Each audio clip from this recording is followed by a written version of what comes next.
کروشیا کے وزیر خارجہ نے اسلام آباد میں وزیر اعظم شہباز شریف اور وزیر خارجہ اسحاق ڈار سے ملاقات کی۔ دونوں ممالک میں تجارت، سرمایہ کاری اور آئی ٹی کے شعبے میں تعاون بڑھانے پر اتفاق کیا گیا۔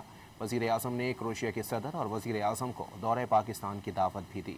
وزیر اعظم نے کروشیا کے وزیر خارجہ اور ان کے وفد کو خوش آمدید کہا۔ شہباز شریف نے تجارت، سرمایہ کاری، انفارمیشن ٹیکنالوجی، زراعت، سیاحت اور ہنرمندی، افراد قوت سمیت مختلف شعبوں میں دو طرفہ تعاون کو مزید فروغ دینے کی پاکستان کی خواہش کا اظہار کیا۔ اس سے پہلے کروشیا کے وزیر خارجہ گورڈن گریلچ ریڈمن اور کروشیا کے وفد نے وزیر خارجہ اسحاق ڈار سے بھی ملاقات کی۔ دونوں ملک رواں سال یا آئندہ سال دو طرفہ سیاسی مشاورت کے نکات پر اتفاق کیا گیا۔ دفتر خارجہ کے مطابق فریقین نے سفارتی پاسپورٹ رکھنے والوں کے لیے ویزے کی شرط ختم کرنے کے معاہدے اور سفارتی اکیڈمیز کے درمیان تعاون کی یادداشت پر جلد دستخط پر بھی اتفاق کیا۔ چند ماہ میں پاکستان نے کروشیا کی ویزا پروسیسنگ سہولت کھولنے پر بھی اتفاق کیا گیا۔